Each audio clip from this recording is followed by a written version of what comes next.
Welcome to battle field. This is Satish. ఏపీలో political heat పెరిగింది. ఎన్నికల షెడ్యూల్ విడుదల అవడంతో ప్రచారంపై దృష్టి సారించే పొలిటికల్ పార్టీలు యాత్రలతో ప్రజలకు చేరువ అయ్యేందుకు ప్రచార వ్యూహాలు సిద్ధం చేశాయి. బస్సు యాత్రల్లో జనాల్లో దూసుకుపోయేందుకు వైసీపీ సిద్ధమైంది. ప్రజాగలం పేరుతో జనంలోకి వెళ్లేందుకు చంద్రబాబు రెడీ అయ్యారు. ఇక రాష్ట్రాన్ని చుట్టేసేందుకు జనసేనాని పవన్ కళ్యాణ్ కూడా వారాహిని సిద్ధం చేసుకుంటున్నారు. ప్రజలతో మమేకమవుతూ మేమంతా సిద్ధం పేరుతో వైసీపీ బస్సు యాత్ర చేపడుతోంది. ఈ నెల 27న ఇడుపులపాయలో బస్సు యాత్ర ప్రారంభం కానుంది.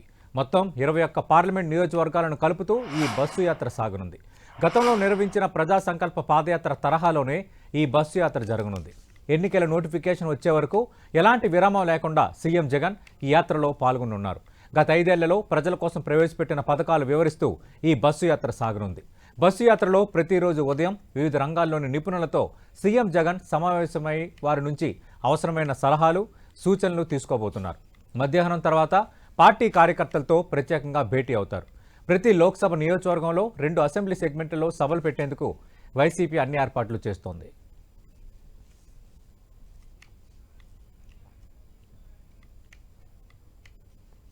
ఇటు ఈ నెల 27 నుంచి ఎన్నికల ప్రచారం మొదలుపెట్టేందుకు జనసేన సిద్ధమైంది. ఉత్తరాంధ్ర నుంచి ఎన్నికల ప్రచారానికి శ్రీకారం చుట్టనున్నారు పవన్ కళ్యాణ్.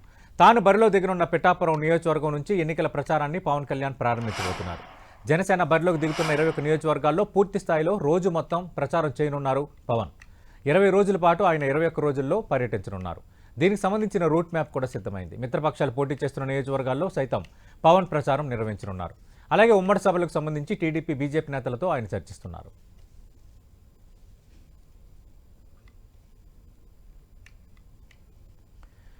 ఇక టీడీపీ విషయానికి వస్తే ఈ నెల 26 నుంచి ప్రజాగలం పేరుతో టీడీపీ ఎన్నికల ప్రచార పర్వం మొదలు కానుంది. తన నియోజకవర్గం నుండే పార్లమెంట్ స్థానమైన చిత్తూరు నుంచి చంద్రబాబు ప్రచార యాత్రకు శ్రీకారం చుట్టనున్నారు. 20 రోజుల్లో 20 పార్లమెంట్ స్థానాల్లో చంద్రబాబు ప్రచారం చేయబోతున్నారు. ఉదయం సమయంలో నియోజకవర్గంలోని 5,000కు పైగా కార్యకర్తలతో చంద్రబాబు సమావేశం కానున్నారు. సాయంత్రం 4 గంటలకు నియోజకవర్గం హెడ్ క్వార్టర్స్లో చంద్రబాబు రోడ్ షో నిర్వహించనున్నారు. ప్రజలకు అభివాదం చేసుకుంటూ రోడ్ షో సాగనుంది.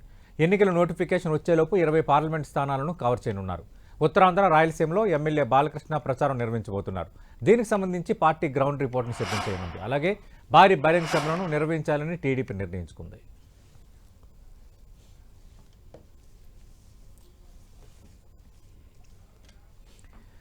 ఇదే అంశంపై మాట్లాడడానికి మనతో పాటు ఉన్నారు ప్రముఖ విశ్లేషకులు తెలకపల్లి రవి గారు. Welcome to 10 studio sir. Right sir, ఒకసారి మీతో మనం విశ్లేషణ ప్రారంభించే ముందు మా ప్రతినిధి రవిచంద్ర ఒకసారి మాట్లాడదాం. రైట్ రవిచంద్ర, దాదాపు తెలుగుదేశం పార్టీకి సంబంధించి ఇంకా 25 లోక్సభ స్థానాలకు ఒక అభ్యర్థిని ప్రకటించలేదు. 16 అసెంబ్లీ స్థానాలకు ఇంకా అభ్యర్థులను ప్రకటించాల్సి ఉంది. మరోవైపు ప్రచారానికి సిద్ధమవుతున్న వాతావరణం, అంటే ఈ లోపే అభ్యర్థుల జాబితాలపై క్లారిటీ రాబోతుందా? ఈ బస్సు యాత్ర లక్ష్యం ఏ విధంగా ఉండబోతుంది? సతీష్, టీడీపీ అధినేత చంద్రబాబు ఏదైతే మిగిలిన అభ్యర్థులు 16 అసెంబ్లీలు అదేవిధంగా 17 పార్లమెంట్ స్థానాలకు సంబంధించి అభ్యర్థుల్ని ఖరారు చేశారు. ఏ క్షణాన్నైనా అది రిలీజ్ చేయడానికి రెడీగా ఉన్నారు. అయితే బీజేపీకి సంబంధించిన ఒక క్లారిటీ రావాల్సి ఉంది. అదేవిధంగా పవన్ కళ్యాణ్ కూడా ఆఖరి నిమిషంలో ఈరోజు చంద్రబాబును కలిసి 1-2 అసెంబ్లీ అభ్యర్థుల విషయంలో మార్పులు పవన్ కళ్యాణ్ కోరుతున్నారు. ఈ నేపథ్యంలో ఆఖరి నిమిషంలో మార్పులు చేర్పులకి ఆయన కొంత క్వశ్చన్ అట్టు పెట్టుకున్నారు. లేకపోతే ఈ రోజుకే లిస్ట్ అయితే రెడీగా ఉంది. గత 2 రోజుల నుంచి కూడా ఆయన రిలీజ్ చేయడానికి వెయిట్ చేస్తున్నారు. మరోవైపు రాష్ట్ర బీజేపీ నేతలు హైకమాండ్ దగ్గర వారు చర్చలు జరుపుతున్నారు. ఈ నేపథ్యంలో ఎట్టి పరిస్థితుల్లో కూడా వారిది కూడా రేపు క్లారిటీ వచ్చే అవకాశం ఉంది. రేపు సాయంత్రం లోపు లిస్ట్ అంతా కూడా రిలీజ్ చేసే అవకాశం ఉంది. ఎందుకంటే ఎల్లుండి ఒక పెద్ద వర్క్షాప్ చంద్రబాబు నిర్వహిస్తున్నారు.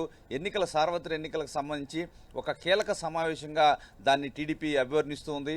ఎందుకంటే పోల్ మేనేజ్మెంట్కి సంబంధించి నిష్ణాతులైన వారితో వీరందరూ కూడా ఒక వర్క్షాప్ కండక్ట్ చేస్తున్నారు. ఈ నేపథ్యంలో ఎట్టి పరిస్థితుల్లో కూడా రేపు రాత్రికల్లా కూడా లిస్ట్ అంతా క్లియర్ చేసి అందరు అభ్యర్థులు ఏదైతే టీడీపీ పోటీ చేసే అభ్యర్థులందరూ కూడా అక్కడికి వస్తారు. వారికి సంబంధించిన పోల్ మేనేజ్మెంట్కి సంబంధించిన పోల్ మేనేజర్స్ కావచ్చు, అసెంబ్లీ నియోజకవర్గాలు, పార్లమెంట్ నియోజకవర్గాలు, సోషల్ మీడియాకి సంబంధించిన హెడ్స్ కావచ్చు, అందరూ కూడా అక్కడికి హాజరవుతారు.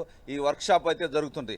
మరోవైపు టీడీపీ అధినేత కూడా సార్వత్రిక ఎన్నికల ప్రచారానికి, అంటే ఇప్పుడు వరకు కూడా రాష్ట్రం అంతా సుడిగాలి పర్యటన చేసినప్పుడు కూడా ఇప్పటి నుంచి చాలా కీలకమైన ప్రచారంగా టీడీపీ భావిస్తుంది. ఈ నేపథ్యంలోనే ఆయన 26వ తారీఖు నుంచి ఆయన పర్యటనకి శ్రీకారం చుట్టబోతున్నారు. తన సొంత నియోజకవర్గమైన చిత్తూరు లోక్సభలోనే ఆయన ముందుగా పర్యటన ప్రారంభించబోతున్నారు. అంటే ఇది వినూత్నంగా జరగబోతుంది. ఏదైతే ఆ పార్లమెంట్లో మీరు చెప్పినట్టు ఉదయం మొత్తం 3 అసెంబ్లీలు కవర్ అయ్యే విధంగా ఒక రోజులో ఉంటాయి. ఉదయం పూట ఏదైతే అందరికీ ముఖ్యమైన కార్యకర్తలందరూ కూడా ఒక వర్క్షాప్ లాగా నిర్వహిస్తారు. మధ్యాహ్నం నుంచి 2 నియోజకవర్గాల్లో రోడ్ షోలు, బహిరంగ సభలు, అంటే రోడ్ షోలోనే ఒక కూడల్లో సభలు కూడా నిర్వహించబోతున్నారు. ఈ విధంగా ఒక పక్కన లోకేష్ ఆయన కూడా శంకరావం పేరుతో తిరుగుతున్నారు. మరోవైపు నిజం గెలవాలంటూ భువనేశ్వరి తిరుగుతుంది. మరోవైపు నందమూరి బాలకృష్ణ కూడా ఆయన పర్యటనలో కూడా కొంత అయితే బ్యాక్గ్రౌండ్ అయితే తయారు చేస్తున్నారు. ఆయన కూడా ఏదైతే ఏప్రిల్లో ఆయన కూడా ఉత్తరాంధ్ర, రాయలసీమ ప్రాంతాల్లో ఆయన పర్యటించేందుకు కూడా ఒక రూట్ మ్యాప్ అయితే తయారు చేస్తున్నారు. ఈ విధంగా చంద్రబాబు పర్యటనలో 19వ తారీఖు నోటిఫికేషన్ వస్తుంది. ఈ లోపే రాష్ట్రం అంతా కూడా ఒక 20 పార్లమెంట్ స్థానాలని కవర్ చేయాలని చంద్రబాబు భావిస్తున్నారు. 19 తర్వాత నామినేషన్ల ప్రక్రియ మొదలవుతుంది. ఆ తర్వాత ఒక వన్ వీక్ గ్యాప్ ఇచ్చిన తర్వాత మరలా 2వ విడత కూడా సుడిగాలి పర్యటన చేయడానికి టీడీపీ వ్యూహాత్మకంగా తన రోడ్ మ్యాప్ను అయితే రెడీ చేసుకుంటుంది. సతీష్. రైట్ రవిచంద్. రైట్ రవి గారు, మనం చూసాం దాదాపు ఎన్నికల షెడ్యూల్, ఎన్నికల తేదీకి ఒక క్లారిటీ వచ్చిన తర్వాత మొత్తం అందరూ బస్ యాత్రలకి సిద్ధమైపోతున్నారు. ఒక రకంగా పవన్ కళ్యాణ్ వారాహ యాత్ర అని, అది కూడా ఒక వాహనమే, అది ఒక ప్రత్యేకంగా ఆయన తయారు చేసుకున్నారు. అంటే ఈ యాత్రలు గెలుపు మంత్రం అవుతాయా? దీని ఇంపాక్ట్స్ ఏ విధంగా ఉంటాయి? ఈ యాత్రలు కూడా మొదటి దఫా కాదు కదా సతీష్. వాస్తవంగా చంద్రబాబు నాయుడు రా కదలరా అని, గళం అని ఇవన్నీ చాలా పెట్టారు. 2 పెద్ద సభలు కూడా పెట్టారు. ఇది అయిన తర్వాత ఇప్పుడు ఆయన 23, 24 తేదీల్లో కుప్పం వెళ్తారని ప్రాథమికంగా. అలాగే పవన్ కళ్యాణ్ వారాహి విశాఖలో ఉత్తరాంధ్రలో తీసుకొస్తారని ఆయన. జగన్ ఏమో సిద్ధం సభలు, మేమంతా సిద్ధం అని పేరుతో ఇప్పుడు ఆయన ప్రొద్దుటూరులో మొదటి సభ, ఇడుపులపై సందర్శన అంటున్నారు. మీరు ఈ మ్యాప్, ఈ ప్లాన్, స్కెచ్ చూస్తే కనుక పవన్ రోడ్ మ్యాప్ అడుగాము అది ఇది అన్నారు కదా. Road map, route map, political map చాలా క్లియర్గా కనిపిస్తాయి. చంద్రబాబు నాయుడు ముందు తన నియోజకవర్గాన్ని కట్టుదిట్టం చేసుకోవడానికి ముందు అక్కడే విజిట్ చేస్తున్నారు. పవన్ కళ్యాణ్ ఉత్తరాంధ్రకు వస్తున్నారు. ఎందుకంటే ఇప్పుడు రాష్ట్రాన్ని ఒక జోన్స్గా విభజిస్తే బ్రాడ్గా అందరూ అనుకుంటున్నది రాయలసీమలో వైసీపీకి ఎడ్జ్ ఉంటుంది. జగన్ అక్కడే మొదలు పెడతాడు, సొంత జిల్లా. టీడీపీకి కృష్ణా, గుంటూరు జిల్లా బెస్ట్ అని వాళ్ళు అనుకుంటున్నారు. చంద్రబాబు తర్వాత ఇటు వస్తారు. లోకేష్ ఇప్పటికే మంగళగిరిలో మకామేసి అక్కడ తన సీటుతో పాటు ఇది కూడా చూసుకుంటారు. పవన్ కళ్యాణ్ గోదావరి జిల్లాలో జనసేనకు ఉభయ గోదావరి అనుకుంటే, పాత ఉభయ గోదావరి, ఆయన విశాఖ నుంచి ఇటు వస్తారు. విశాఖ ఎందుకు ఎంచుకున్నారంటే వీటన్నిటి మధ్యలో విశాఖలో కొంచెం అటు ఇటుగా ఉంటుంది, బీజేపీ ప్రభావం కూడా కొంత ఉంటుంది. సో వీటన్నిటిని దృష్టిలో పెట్టుకొని విజయనగరం కొంచెం వీక్గా ఉంటుందని భావిస్తున్నారు వీళ్ళు. ఎన్డీఏ కూటమి, టీడీపీ జనసేన విజయనగరం కొంచెం వీక్గా ఉంటుందని ఒక సర్వే కూడా చేయించారని, అందులోనే ఆ కారణం వల్లే గంటా శ్రీనివాసరావు లాంటి వాళ్ళు కూడా వెనకాడుతున్నారని ఇవన్నీ సమాచారాలు. కాబట్టి దీనికి ఇంకొకటి ఏమో సీట్ల మీద ఒత్తిడి కూడా అక్కడే ఎక్కువ ఉంది. జనసేనకు అసలు కేటాయింపు జరగలేదని అసెంబ్లీ ఒకటి ఇచ్చారు. అందుకనే అసలు లేదని కాదు, కానీ చాలా ముఖ్యమైన వాళ్ళు కూడా భీమిలియనో ఇంకోటి బయట పెందుర్తని ఇవన్నీ అనుకున్నారు. అవి ఎక్కువ జరగలేదు. మాటకు వస్తే బండారు సత్యనారాయణ లాంటి సీనియర్ ఎప్పటి నుంచో కాస్త విధేయంగా ఉన్నాయని కూడా అది జరగలేదు. సో వీటిని కొంచెం బ్యాలెన్స్ చేసుకోవడం కోసం అక్కడ తిరగడం మంచిదని అక్కడి నుంచి తొందరగా అయినా పిఠాపురంలోకి, అదే గోదావరి జిల్లాలో. ఈ రోజు చంద్రబాబు నాయుడుతో పవన్ కళ్యాణ్ భేటీలోను ఈ విశాఖ జిల్లాలో 1-2 మార్పులు కావాలి, మీరు టీడీపీ అనుకున్న సీట్లలో మాకు కావాలని పవన్ కళ్యాణ్ అపీల్ చేసినట్టుగా కొంత జరుగుతుంది. వాస్తవానికి ఈరోజు తెలుగుదేశం వర్గాల తాజా సమాచారం ప్రకారం పవన్ కళ్యాణ్ కొద్ది గొప్ప బుద్ధిగానే ఉండి వాళ్ళు చెప్పినట్టుగా కొంత కోఆపరేట్ చేస్తున్నారు. కానీ సమస్య అంతా, పేచీ అంతా బీజేపీ నుంచి వస్తుంది. కోరి పెళ్లి చేసుకుంటే కొరివిదయమైంది అన్నట్టుగా వెంటబడి బీజేపీతో కుదుర్చుకుంటే వాళ్ళు ఆ సీట్ కావాలి, ఈ సీట్ కావాలి, పవన్ త్యాగం, ఈయన త్యాగం ఇవన్నీ అయిపోయిన తర్వాత కూడా అంతా అమ్మయ్య అనుకున్నప్పుడు వీళ్ళు ఢిల్లీకి లేఖ రాయడం, పురంధేశ్వరిని పిలిపించటం, వీటన్నిటితో తెలుగుదేశం ఓడిపోయే సీట్లన్నీ మనకు అంటగట్టింది వాళ్ళ లేఖలో. సో దాంతో ఒక ప్రతిష్టంభన ఏర్పడింది. మీరు చూస్తే కనుక ఈ రోజే వాళ్ళు ఒక ఇన్ఛార్జిని కూడా ఎవరినో నియమించారు. సో తెలుగుదేశాన్ని కొంత ఒత్తిడి పెట్టాలి, తమకు అనుకూలమైన తీసుకోవాలి అనే ఒక పరిస్థితిలో వాళ్ళు ఉన్నారు. ఇక్కడ లింక్ ఏమంటే తెలుగుదేశం కనుక బీజేపీ కోరికలు ఒప్పుకోవాలంటే అందులో జనసేనను కూడా కొన్ని కన్విన్స్ చేయాల్సినవి రావచ్చు. ఇందులో ముఖ్యంగా వైసీపీ తరఫున గెలిచి అప్పటి నుంచి పూర్తి తిరుగుబాటుదారుగా బయట ఉంటున్న ఎంపీ ఉన్నాడు కదా ఒక ఆయన, ఆ ఎంపీ సీటు నరసాపురం ఎంపీ రాజు గారు, ఆయన సీటు బీజేపీ లెక్కలేసింది తెలుగుదేశం నరసాపురం. వాళ్ళు ఆయన మాకేం సంబంధం, ఆయన అక్కడి నుంచి వచ్చిన ఆయన మేము అకామిడేట్ చేయాలని మీరు పెట్టి అది మా లెక్కలో చూపిస్తారు, మీరు చూసుకోండి. ఆ విషయాన్ని రఘురామకృష్ణరాజు బయట పెట్టారు. కొందరు పేర్లు ప్రస్తావించి నన్ను పార్టీలో చేర్చుకోవడానికి కొందరు అడ్డుకుంటున్నారు, రెండోది ఆ సీటు నాకు రాకుండా అడ్డుకుంటున్నారండి. సార్ అందరూ కొందరు అడ్డుకుంటున్నారు అంటారు. వర్మ అదే అంటాడు అక్కడ పీఠాపురంలో, ఇంకో చోట ఇంకోటి బోడే ప్రసాద్ పెనమలూరులో ఆయన ఏమంటాడు, కొంతమంది నేనేదో వేరే వాళ్ళతో కలిశానని అది ఇది ప్రచారం చేస్తున్నారు, నేనేదో ప్రమాణం చేస్తాను అది ఇది అన్నారు. ఇవి రకరకాల రూపాల్లో పేర్లతో బయట పెడుతున్నారు. కానీ వీటన్నిటి సారం ఏంటంటే ఒక అంతర్గతమైనటువంటి వీటి మధ్య తగాదాలు విభేదాలు రకరకాల రూపాల్లో నడుస్తున్నాయి. బహుశా వీటిని సర్దుబాటు చేయడానికి వాళ్ళిద్దరు కూర్చొని ఉండొచ్చు. ఇంకా వీటికి అబవ్ ఆల్ పిఠాపురం కాకినాడ ఆ పంచాయతీ ఉండే ఉంది. పవన్ కళ్యాణ్ స్వయం కృతాపరాధనగా కోరి సృష్టించిన అనిశ్చితి. పిఠాపురం అవునా కదా, మీరు ఆ రోజు నాకు అది బయట కూడా వేసి చూపించారు. ఆ చెప్పడంలోనే కొంచెం అస్పష్టంగా చెప్పారు. అయినా తర్వాత కాదు నేను పిఠాపురమే అన్నారు.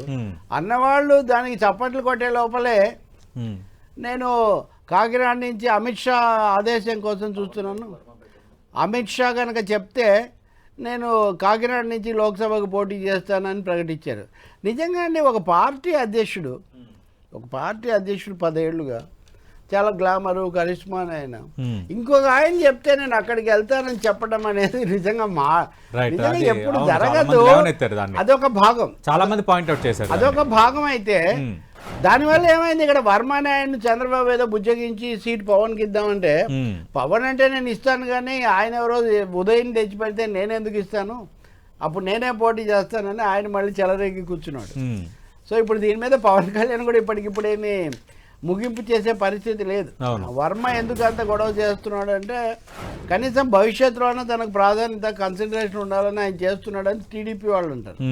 కానీ వర్మ వర్గం ఏమంటుందంటే మమ్మల్ని ఏదో బలవంతం చేస్తే మేము పవన్ కళ్యాణ్ కోసం సీనియర్ నాయకుడు అని ముఖ్య నాయకుడు అని మేము ఒప్పుకుంటే ఇప్పుడు దాన్ని ఆయన తీసుకెళ్ళి తనకు నచ్చిన వాళ్ళకి ఎక్స్చేంజ్ కుండ మార్పిడిలో ఇస్తే మేమెందుకు బలపరుస్తాం, మేమే చేస్తాం అంటున్నారు.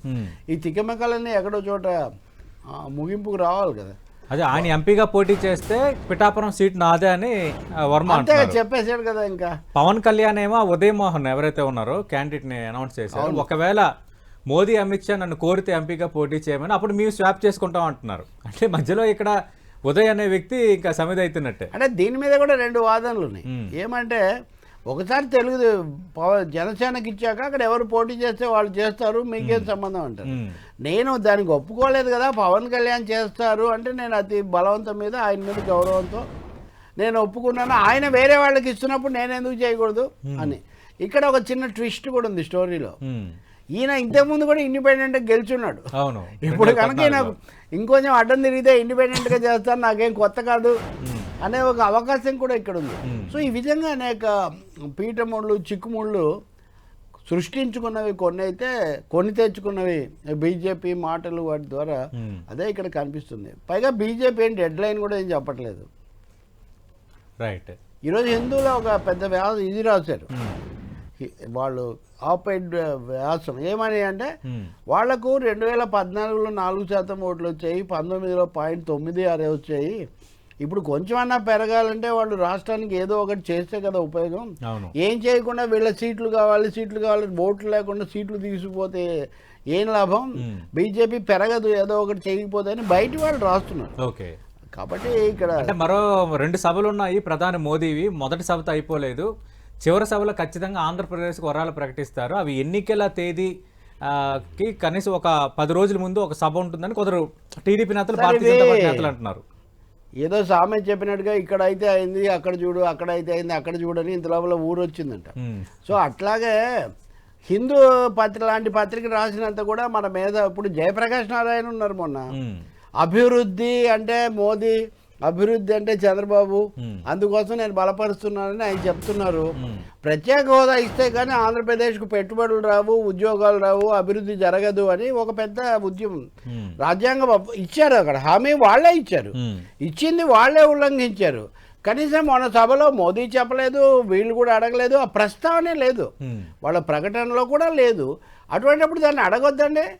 ఇదేదో చివరిలో మీరు అప్పుడే అయిపోయిందా ఎవరన్నా మంచి మాట ముందు చెప్తారా, ఆఖరి వరకు ఆగి చెప్తారా? పోనీ చెప్తామన్న సూచన అన్నా ఉందా? లేదు. అందులో ఏముంది తెలుసా, ఇక్కడ జేపీ రెఫరెన్స్ కూడా ఇంట్రెస్టింగే. ఒకటేమో ఆయన మతాలు కులాలు కాదంటాడు, అచ్చంగా అవన్నీ చేసే పార్టీ బీజేపీ వాళ్ళ రాజకీయాలే, అచ్చంగా అవే రాజకీయాలే. ఆయన గోరా శాస్త్రి కాదు గోరా, తర్వాత ఆయన ఎవరు తిరుపతినేని రామస్వామి, తాపి ధర్మారావు లాంటి వాళ్ళందరూ మూఢనమ్మకాల మీద పోరాడారు. ఇక్కడ వీళ్ళేమో సనాతన ధర్మం వర్ధిల్లాలి, వీలైతే ఒక 1000 ఏళ్ళు వెనక్కి పోదాం అంటారు. ఇదొకటి. ఇంకా ప్రత్యేక హోదా కోసం పవన్ కళ్యాణ్ రౌండ్ టేబుల్ జరిపితే దాంట్లో జేపీఏ సంధానకర్తగా ఉంటే ఆయనే లెక్కలేసి ఇక్కడే దస్పాలా హోటల్లో 70,000 కోట్లు ఎంతో ఆంధ్రప్రదేశ్ రావాలని రావాలి అని లెక్కలేసారు ఇంచుమించుగా. అవి వచ్చాయి, అవి రాలేదు.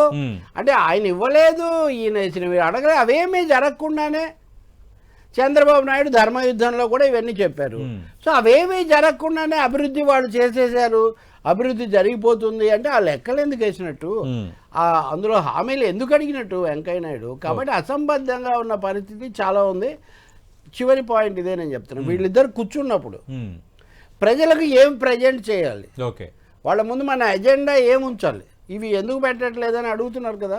వీళ్ళకేదో సంతృప్తికరమైన సమాధానం చెప్పాలి కదా. మొన్న ఒక ఆయన చాలా ఆవేశపడిపోయాడు నా మీద, వాస్తవంగా మీరు అన్నదే అన్నాడు, అప్పుడేనా ఇంకా చాలా సభలు ఉన్నాయి కదా అని.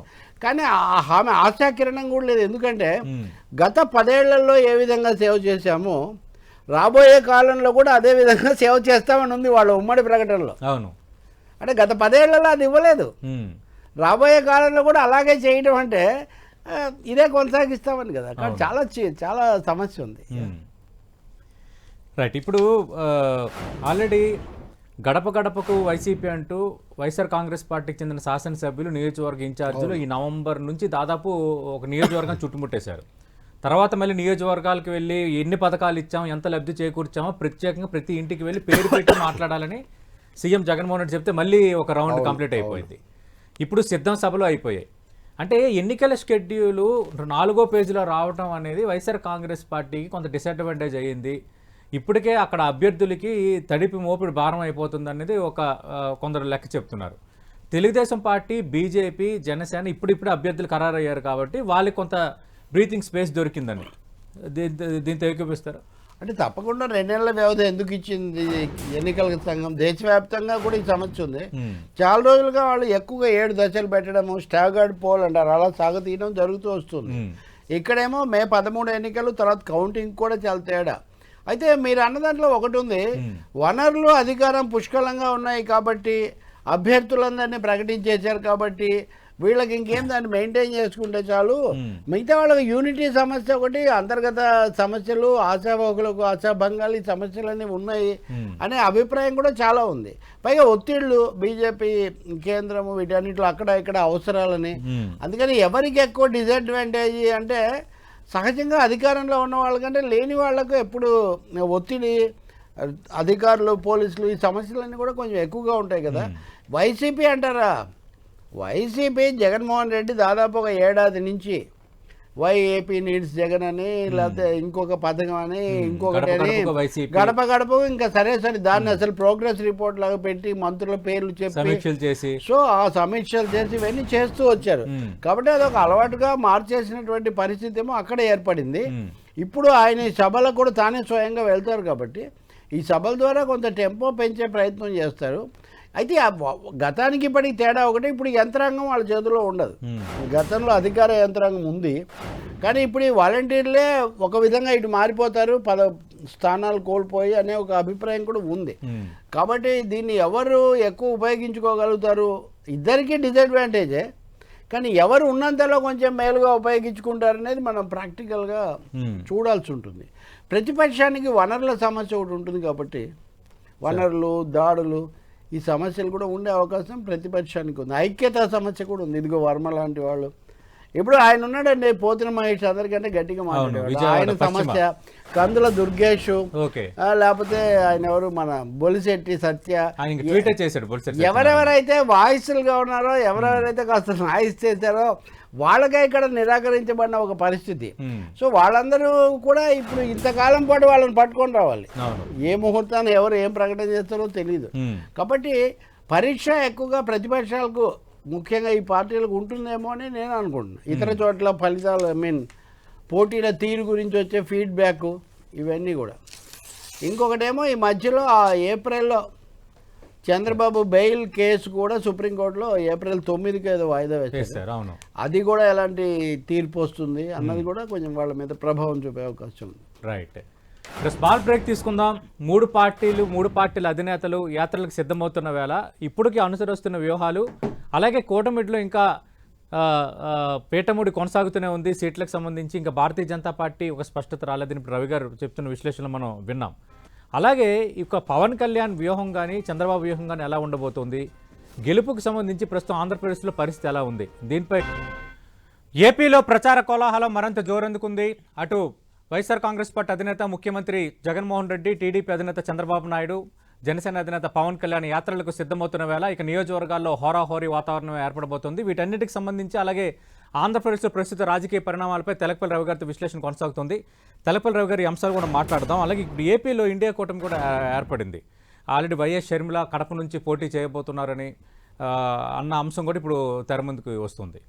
వాస్తవంగా ఇది ఒక థర్డ్ డైమెన్షన్ అని చెప్పాలి, లేదా ఫోర్త్ అని కూడా అనొచ్చు. అంటే ఇదివరకు ఎన్డీఏ ఉంది, బీజేపీ, ఇటువైపు వైసీపీ, వాళ్ళిద్దరు కూడా ఒకటే అని కాంగ్రెస్, కమ్యూనిస్టులు ఉన్నారు. సో థర్డ్ డైమెన్షన్గా వీళ్ళు ఇప్పుడు ఏర్పడుతున్నారు.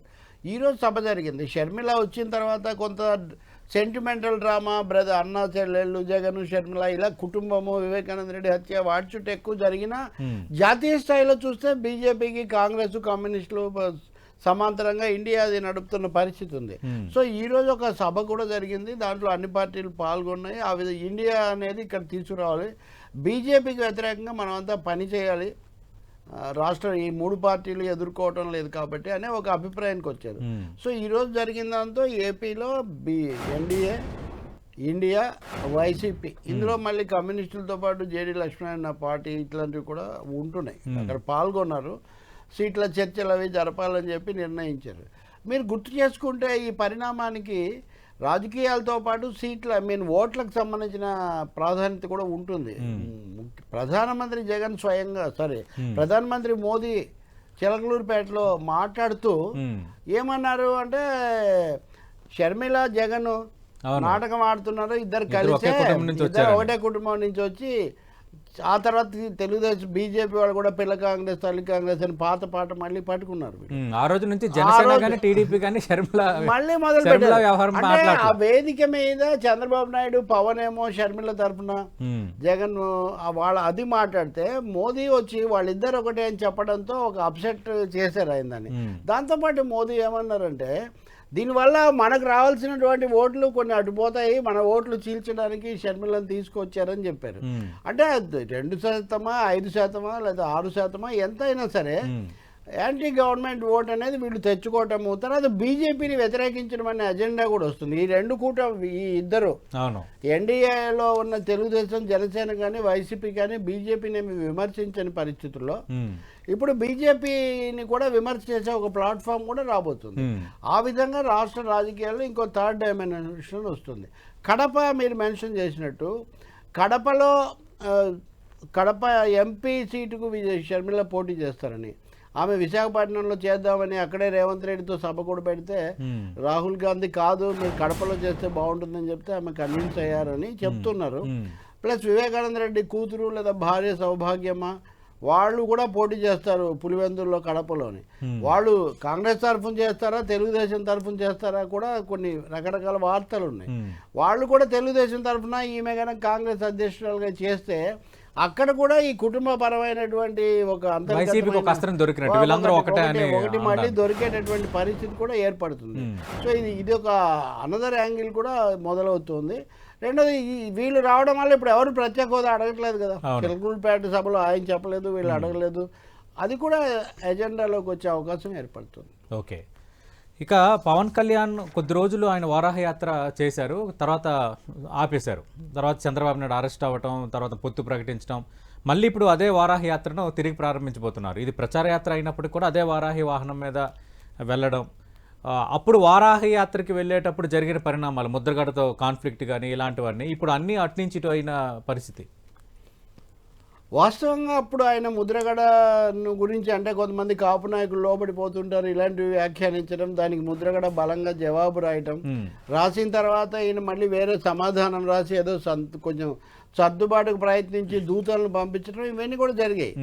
సో మళ్ళీ అది బండి మొదటికే వచ్చింది. యాత్ర మొదటి చేసినప్పుడు పవన్ కళ్యాణ్ ఎక్కడున్నారు అని, ఎక్కడో ఎందుకు ఆయన పోటీ చేసే పిఠాపురంలోనే ముద్రగడను, తర్వాత ఇదివరకు చేసిన వాళ్ళను వీళ్ళందరినీ పంపించి, జగన్ ఇదివరకు పోటీ చేసిన శేషమాంబను వీళ్ళందరినీ అక్కడికి పంపించి పవన్ కళ్యాణ్ మీద ఆపరేషన్ పిఠాపురం అనేది చాలా భారీ ఎత్తున చేయాలనే ప్రయత్నంలో ఉన్నట్టు కనిపిస్తుంది. ద్వారంపూడి చంద్రశేఖర్ రెడ్డి కాకినాడ ఎమ్మెల్యే. అందుకని పిఠాపురంతోనే ఈ స్ట్రగుల్ మీరు వేసిన battle field starts from Pithapuram for Pawan Kalyan. ఆయన ఒకటి చెప్తున్నాడు కదా, మిగతా పిఠాపురం నుంచే దేశం యొక్క దిశ మారుస్తున్నారు. ఎలా ఒక చోట నుంచి ఎలా మారుస్తారో నాకు తెలియదు. గతంలో 2 చోట్ల ఆయన ఓడిపోయారు. ఇప్పుడు పోనీ అనుకూలత ఉంది అనుకుంటే కూడా ఇందాక మనం మాట్లాడినట్టు వర్మ దగ్గర నుంచి అనేక సమస్యలు ఉన్నాయి. ఆయన ఇక్కడే చేస్తారా, కాకినాడ, తనకు తానే ఒక సందిగ్ధం ఆయన సృష్టించి ఉన్నారు. కానీ బహుశా ఇప్పుడు తన యాత్ర సమయంలో దాన్ని తొలగించే ఒక ప్రయత్నం కూడా చేయొచ్చు. కానీ ఆయన ఛాలెంజ్ కూడా చాలా సీరియస్ గానే ఉంటుంది. పవన్ కళ్యాణ్ వంగా గీత అంటున్నారు కదా, వంగా గీత అంటున్నారు, వర్మ అంటున్నారు, ఆమె అంటున్నారు నేను అంతకుముందు నుంచి రాజకీయాల్లో ఉన్నాను, గెలిచాను కూడా నేను అని చెప్తాను. 2009లో ప్రజారాజ్యం నుంచి అదే పిఠాపురం నుంచి వంగా గీత గెలిచారు. వర్మ అంటున్నారు కదా, మీరు కేవలం కాపులు ఎక్కువ ఉంటారు కాబట్టి గెలిచారంటే మరి మీకు 70,000 ఓట్లు రావాలి కదా మెజార్టీ, మీకు 10,000 ఓట్లే మెజార్టీ ఎందుకు వచ్చిందని ఆయన సవాల్ చేస్తున్నాడు. ఇప్పుడు పవన్ కళ్యాణ్ అక్కడికి వెళ్ళడానికి కారణం సోషల్ ఈక్వేషన్ మాత్రమే అయితే ఆ సోషల్ ఈక్వేషన్ మటుకు డిస్టర్బ్ అయింది.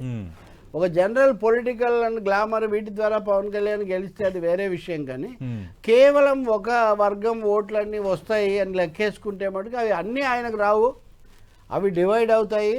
డివైడ్ చేయడానికి చాలా బలీయమైన శక్తులు, అనుభవస్తులు కూడా అక్కడ వనరులతో సహా కాపు కాస్తున్నారు అనేది అయితే ఒకటి అర్థమవుతుంది. ప్లస్ ఆయన మెసేజ్ పంపించారు. ఇంతవరకు ఆయన మెసేజ్ ఏంటి? జగన్ ఓడించటం అనే ఒక మెసేజ్ కాకుండా తాము ఏమి చేస్తాము అనే మెసేజ్ కూడా ఆయన పంపించాల్సి ఉంటుంది. పిఠాపురంలో ఇప్పుడు తను గెలవడానికే కాకుండా రాష్ట్రంలో కూడా ఓట్లు కూడగట్టడానికి కూడా ఆయన మెసేజ్ పంపించాల్సి ఉంటుంది. అంటే ఇప్పుడు ఈ సీట్లకు సంబంధించి మీరు ఇందాక ప్రస్తావించారు కూడా, ఇప్పుడు భారతీయ జనతా పార్టీ తెలుగుదేశంకి సంబంధించి ఒకటి లేఖ రాసిన అంశం, దానిపైన కొందరు భారతీయ జనతా పార్టీ నేతలు మాట్లాడారు, ప్రారంభంలో మీరు ప్రస్తావించారు. కానీ ఇంకా ఎంపీ స్థానాలకు సంబంధించి ఇంకా పేటెముడు కొనసాగుతుంది, దానివల్ల తెలుగుదేశం పార్టీ ప్రకటించకుండా అయిపోతుంది. అంటే ఒక కన్క్లూజన్ రావచ్చు అంటారా, లేదంటే భారతీయ జనతా పార్టీలో ఒక వర్గం, వైసీపీ అనుకూల వర్గం రచ్చ చేస్తుందని టీడీపీ జనసేన నేతలు ఆఫ్ ది రికార్డుగా మాట్లాడుతున్నారు? సతీష్, ఇప్పుడు భారతీయ జనతా పార్టీలో తెలుగుదేశం అనుకూల వర్గం ఉంది, వాళ్లే ఒత్తిడి చేస్తున్నారని వైసీపీ ఆరోపణ. తెలుగుదేశంలో భాజపా వద్దనే ఒక వర్గం ఉంది, అయినా కానీ చంద్రబాబు నాయుడు పట్టుపట్టి పొత్తు కుదుర్చుకున్నాడు కాబట్టి ఆయనే మోయాల్సి ఉంటుందని. జనసేననేమో పవన్ కళ్యాణే ఇటు తెలుగుదేశం అనుకూల, ఇటు భాజపా అనుకూల, ఉభయ పాత్రలు కూడా ఆయనే పోషిస్తూ ఒక విధంగా ఇద్దరి మధ్య శాండ్విచ్ అయిపోయి ఒక విధంగా అడకత్తర్లో చిక్కుకుపోయిన పరిస్థితి ఆయింది. సో వీళ్ళందరి మధ్య ఎప్పుడు ఏం జరుగుతుందో తెలియదు. కానీ మీరు అన్న దాంట్లో ఒకటి ఉంది, వాళ్లకు లోక్సభ స్థానాల మీద ఎక్కువ ఆసక్తి ఉంటుంది కాబట్టి చంద్రబాబు నాయుడు కొంత వాళ్ళకు ఉదారంగా లోక్సభ స్థానాలు ఇవ్వడానికి ప్రయత్నించి పవన్తో కూడా ఇప్పించారన్నారు. ఇందాక మనం ఒక ఎంపీ గురించి మాత్రం మనం మాట్లాడాం. మిగతా చోట్ల వాళ్ళ సీనియర్ నాయకులు, మాజీ అధ్యక్షులు అందరూ ఉన్నారు. ఉదాహరణకు రాజమండ్రిలో పురంధేశ్వరి చేస్తారని చాలా రోజులుగా నడిచింది. దానికోసమే ఈవెన్ బుచ్చయ్య చౌదరికి కూడా రూట్ క్లియర్ చేశారని. కానీ సోము వీర్రాజు అక్కడ చెందిన ఆయన, నేను అక్కడ పోటీ చేస్తానని చాలా గట్టిగా ఉన్నాడు ఎంపీగా అని చెప్తున్నారు. అంటే అక్కడ క్లాష్ వస్తుంది. ఇంకా మళ్ళీ ఇలాంటి 2-3 రకాల సమస్యలు ఉన్నాయి. రెండోది గెలవలేము, మీరు గెలవలేని చోటంతా మాకు ఇచ్చారు, ఉన్నదాటిని కూడా మీరు పంపిన తెలుగుదేశం పూర్వ తెలుగుదేశం వాళ్ళు వీటిని ఎత్తుకొని పోతున్నారు, మాకు రావట్లేదు అని బీజేపీలో ఒక దుమారం వచ్చింది. దీన్ని ఆర్ఎస్ఎస్ వర్గం బలపరుస్తుంది. అందుకనే ఇది తెగడం లేదు. మీరు చూడండి, ఇందాక మీ ప్రతినిధి రవిచంద్ కూడా చెప్తున్నారు కదా, 4 రోజుల నుంచి సీట్ల ఖరారు ఇవి వీళ్ళే అభ్యర్థులని ప్రకటనలు వస్తున్నాయి, కానీ అంగుళ్ళే ముందుకు పోయింది లేదు అధికారికంగా. ఈ రోజు వాళ్ళిద్దరు కూర్చున్న తర్వాత కూడా అది ముందుకు పోలేదు. కాబట్టి ఎక్కడో ఇది తీవ్రమైన ప్రతిబంధకాన్ని ఎదుర్కొంటూ ఉంది. బీజేపీ మరింత వంచడానికి, మరిన్ని వీళ్ళ దగ్గర నుంచి పొందడానికి వాళ్ళు ప్రయత్నిస్తున్నారు. అవసరమైతే దానికోసం పవన్ గారు మీరు ఇంకొన్ని త్యాగాలు చేయాల్సి ఉంటుందని కూడా చంద్రబాబు నాయుడు కొంచెం సిద్ధం చేస్తున్నట్టుగా కూడా కనిపిస్తుంది. ఆల్రెడీ ఆయన కేటాయించిన 3 ఎంపీ స్థానాల్లో 1 త్యాగం చేశారు, ఎమ్మెల్యే స్థానాల్లో 3 త్యాగం చేశారు. ఇంకా త్యాగానికి అంతకు మించి విశాఖపట్నం సిటీ కానీ జిల్లాకు సంబంధించి కానీ 1-2 మార్పులు కావాలి అని ఈరోజు కలిసినప్పుడు మీటింగ్లో చెప్పారని కొన్ని వార్తలు కూడా. అంటే ముఖ్యమైన నాయకులు ఎప్పటి నుంచో ఉన్నవాళ్ళు, వాళ్ళకి గుర్తింపు లేకుండా పోయింది, మాట్లాడలేదు, ఇలాంటి కొరతలు అసంతృప్తులు ఉన్నాయి. వాటి కోసం ఆయన కనుక అడిగితే వాటిని మొబిలైజ్ చేసినా వేరే చోట మళ్ళీ దానికి ఎసరు పెట్టే అవకాశం పూర్తిగా ఉంటుంది.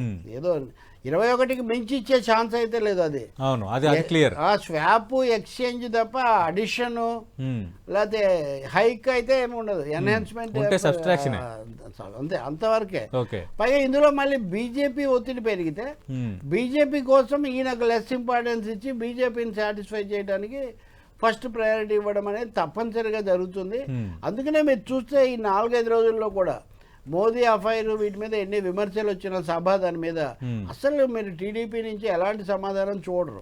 ఇంకా ఒక మాట చెప్పాలంటే సతీష్, ఈ మొత్తం ప్రాసెస్ లో లోకేష్ కనిపించట్లేదు. ఇది కూడా అందరు గమనించారు కదా ఎందుకని.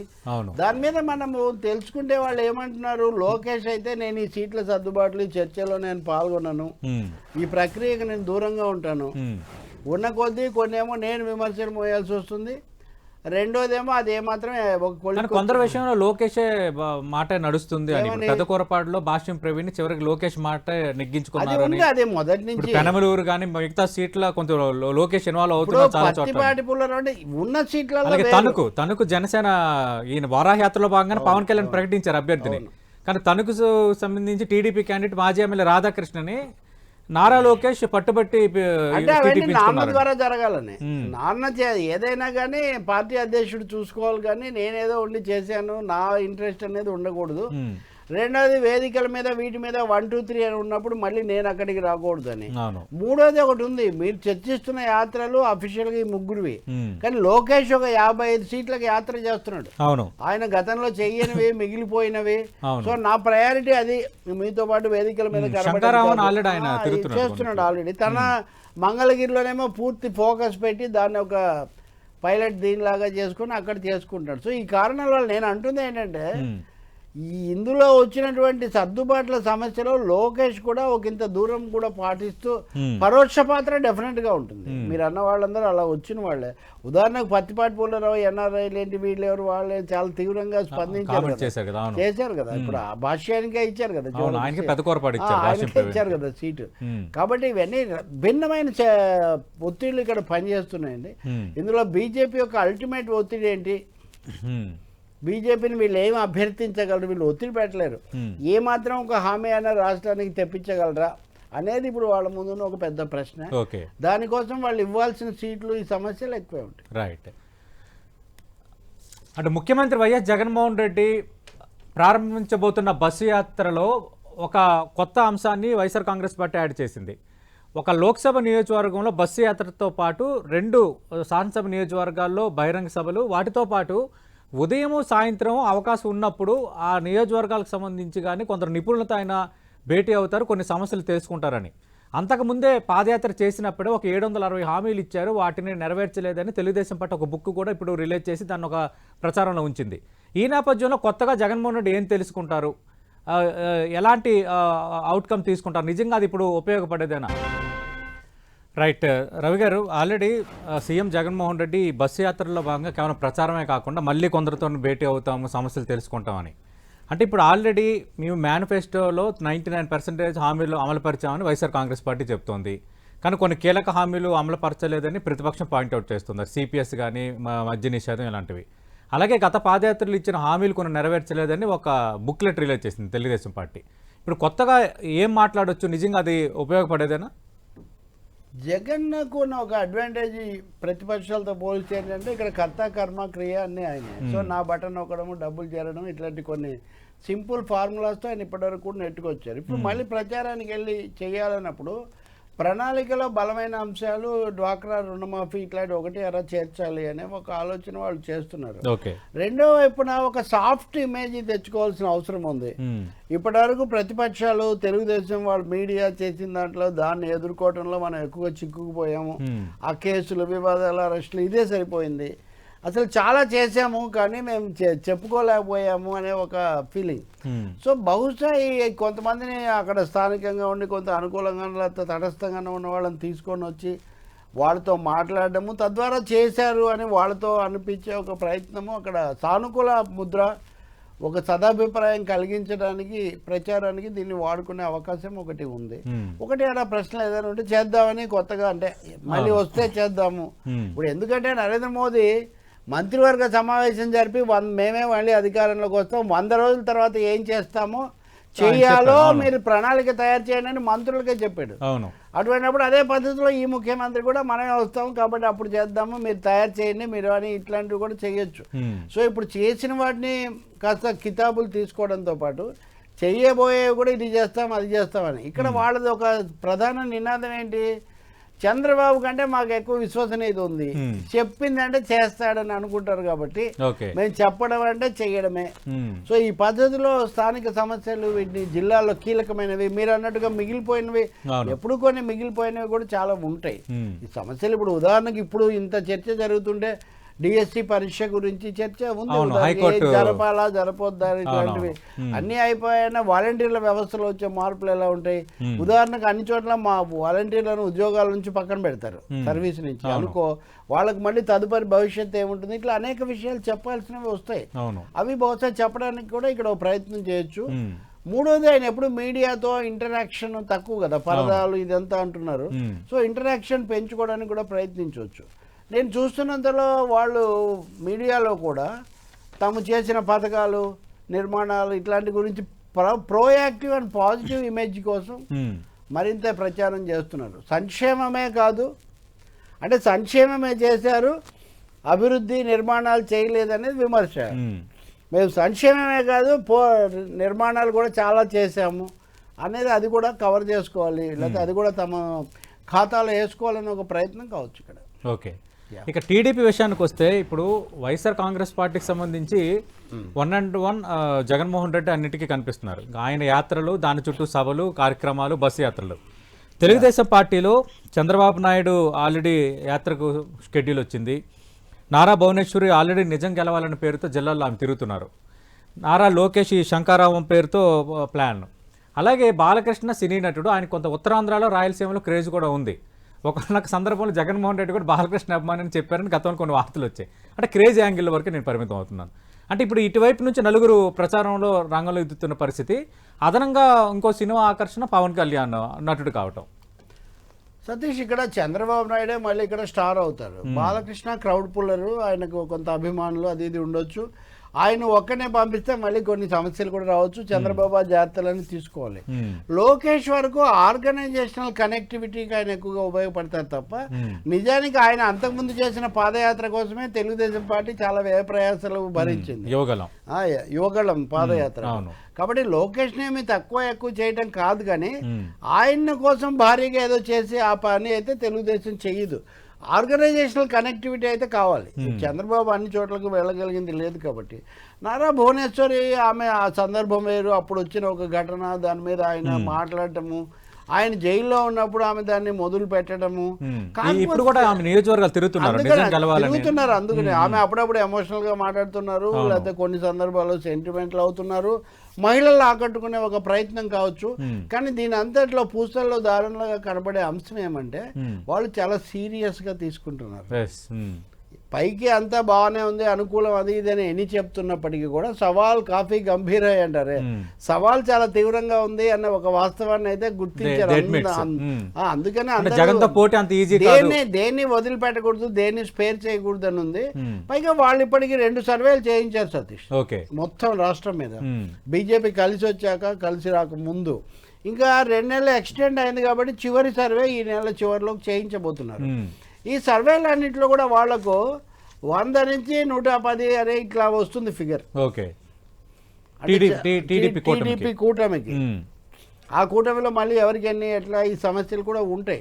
అందువల్ల they are okay, confident but not very confident. అంటే అంతా అయిపోయింది, ఏం పర్వాలేదు, మనము ఫరాకత్గా హ్యాపీగా ఉండొచ్చు అనేది అయితే లేదు. ఇంకా యుద్ధం చేయాల్సిందే, చాలా ఎదుర్కోవాల్సిందే అనే పరిస్థితి ఉంది. ఇంట్రెస్టింగ్ ఏంటంటే వైసీపీ నేతలు కూడా దాదాపు టెంటేటివ్గా 110 to 135 ఈ ఫిగర్ ఎక్కువ చెప్తున్నారు సర్వేలో వస్తుంది. కంఫర్టబుల్ మెజారిటీ దాదాపు అంతే కదా, వాళ్ళు 120 అంటున్నారు. అవును, అంటే ఇక్కడ ఒక చిన్న తేడా ఉంది.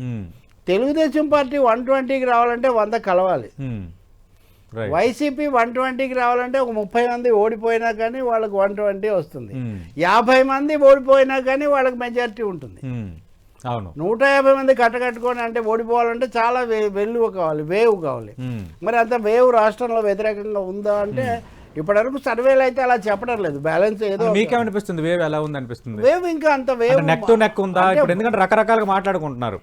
నెక్ టు నెక్ ఉందని కొందరు, లేదు ఇంకా టీడీపీ వైపే ఉన్నారు, ఓటర్లు గుంభరంగా ఉన్నారని ఒకవైపు, లేదు మా సంక్షేమ పథకాలు మాకు రూరల్ సెక్షన్లో చాలా బలంగా ఉన్నాయి, తిరిగి మేమే విజయం సాధిస్తాం, 151 కాకపోయినా కనీసం 130, 120 వరకు రీచ్ అవుతామని.